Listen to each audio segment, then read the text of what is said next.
जीत और हार का सर अंतर कितना देखते हैं, बड़ा होगा या छोटा अजय होगा? मंडल ये क्या शाहनवाज से ही बड़ा लीडर है?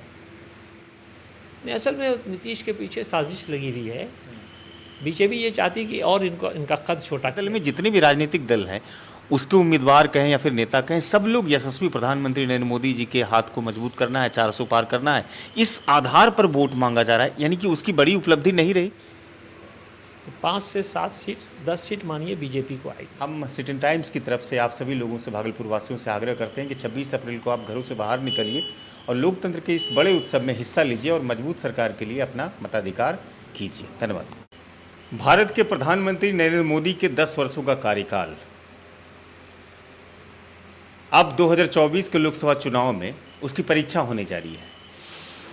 बिहार में जब चुनाव प्रचार में प्रधानमंत्री नरेंद्र मोदी शामिल होने आए और सभाओं को संबोधित किया, तो उसके 2-3 सभाओं में आमतौर पर मछली की चर्चा हमने उसे करते हुए देखा और सुना भी। तो कुछ लोगों ने सवाल खड़ा कर दिया कि क्या मोदी जी के 10 वर्षों का कार्यकाल ये केवल मछली पर ही आधारित है। आज कुछ विशेष मुद्दे पर हमारे साथ पूर्व जिला कांग्रेस कमेटी के अध्यक्ष सैयद शाह अली सज्जाद साहब हैं। हम जानने की कोशिश करेंगे कि 2024 का लोकसभा चुनाव कैसे भागलपुर के लिए बेहद अहम है और भारत के लिए कैसे अहम है। भागलपुर सीट पर बदलाव होगा इस बार? हाँ भाई, बदलाव होगा इंशाल्लाह, हमें पूरी उम्मीद है, होना भी चाहिए। क्योंकि भाई आप एक पढ़ा लिखा अगर ज़िला है और उसके यहाँ काम भी है, तो हमको तो ऐसा आदमी चाहिए जो पढ़ा लिखा हो। अजय मंडल जी ने बहुत सारे विकास किए हैं, वो कहते हैं। अजय मंडल बेचारा क्या करेगा, बजाते खुद उसकी एक अपनी सलाहियत क्या है, पढ़ा लिखा भी नहीं है और किस किस छोटे छोटे कामों में वो पाया गया है और आज तक उसकी ज़िंदगी का हाल भी पूछिए, मालूम कीजिए तो पता चलेगा।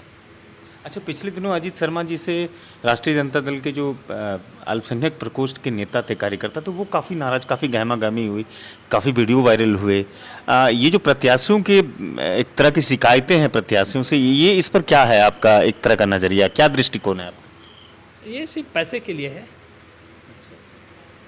पैसे के लिए है सब मारामारी।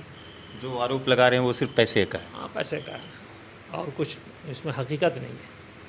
तो अगर हम जिस पार्टी से बिलोंग कर रहे हैं, हम जिस पार्टी में अपना आस्था रखते हैं, उस पार्टी ने जब साथ दे दिया तो हमें हल्ला करने की क्या ज़रूरत है? हमको चुपचाप उसको जिताना चाहिए। अब आप अगर आज पैसे की बात करेंगे या आप नाराज़ होंगे, कल को आपका कोई काम करेगा? वो जहाँ वो 2 दांत का बाछा हो गया, फिर काम करेगा आपका कोई?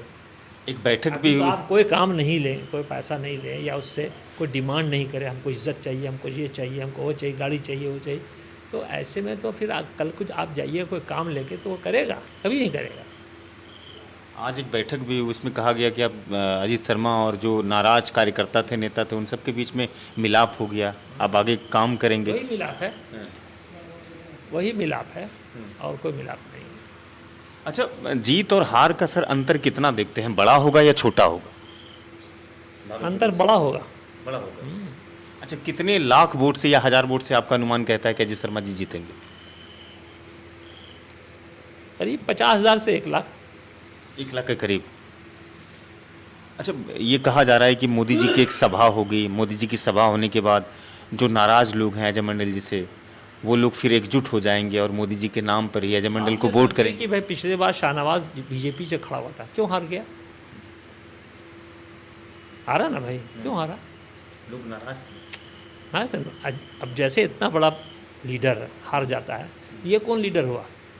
अजय मंडल ये क्या शाहनवाज से ही बड़ा लीडर है और ये किसका लीडर है? तीर छाप का। अब वो थे बीजेपी के डायरेक्ट, फिर भी हार गए। अच्छा, इस बार वो नीतीश कहाँ जाएगा? इस बार नीतीश कुमार की चर्चा नहीं है लोकसभा चुनाव में। नहीं, असल में नीतीश के पीछे साजिश लगी हुई है। बीजेपी ये चाहती कि और इनका कद छोटा किया जाए। पिछले बार चिराग पासवान को लगा करके छोटे हुए, अब बीजेपी चाहती है कि ये जो उछल फान करते हैं इनका बंद कैसे होगा। एक अच्छी सीट लाते हैं और जिसकी वजह से मिल जाते हैं और ताकतवर हो जाते हैं। अच्छा, आप सर कांग्रेस में लंबे वक्त से रहे हैं, यहाँ पर जिला अध्यक्ष के तौर पर काम किए हैं। घटक दल में जितने भी राजनीतिक दल हैं उसके उम्मीदवार कहें या फिर नेता कहें, सब लोग यशस्वी प्रधानमंत्री नरेंद्र मोदी जी के हाथ को मजबूत करना है, 400 पार करना है, इस आधार पर वोट मांगा जा रहा है। यानी कि उसकी बड़ी उपलब्धि नहीं रही, उसने बिहार में जो काम किया वो कोई जनता के बीच में लोकप्रिय नहीं हुआ काम, तभी तो मोदी जी के नाम पर वोट मांगा जा रहा है। इस पर आपका क्या नज़रिया है? नहीं, ये तो देखिए जो मीडिया है, प्रेस है, उसको भी तो ख़रीदे हुआ है।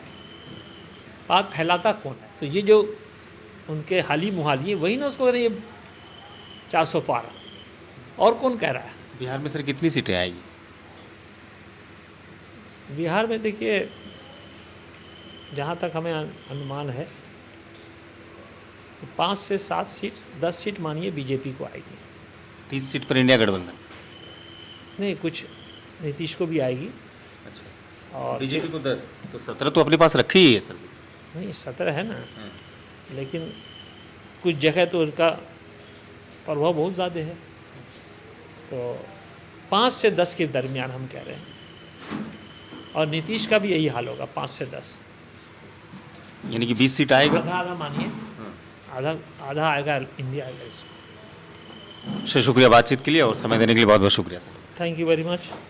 तो ये कांग्रेस पार्टी के जिला अध्यक्ष थे, पूर्व जिला अध्यक्ष सैयद शाह अली सज्जाद साहब, जो कह रहे थे कि दरअसल 20 सीट पर ही इंडिया गठबंधन और एनडीए का यहाँ पर फिगर आएगा। चूँकि लोगों में उत्साह कम है, जाहिर है कि मोदी एक बड़े जीत की तरफ बिहार में आगे नहीं बढ़ रहे हैं, लोगों में परिवर्तन की एक लहर है और लोग परिवर्तन करना चाह रहे हैं। अजीत शर्मा के भी जीत पर अनुभव और आकलन करते हैं। सैयद शाह अली सज्जाद साहब कहते हैं कि 50,000 से 1 लाख तक के वोटों के मत से अंतर से हार और जीत का फैसला होगा। फिलहाल 26 अप्रैल को वोट करना है और सभी प्रत्याशियों का भविष्य उसी 26 तारीख को कैद हो जाए। हम सिटी टाइम्स की तरफ से आप सभी लोगों से, भागलपुर वासियों से आग्रह करते हैं कि 26 अप्रैल को आप घरों से बाहर निकलिए और लोकतंत्र के इस बड़े उत्सव में हिस्सा लीजिए और मजबूत सरकार के लिए अपना मताधिकार कीजिए। धन्यवाद।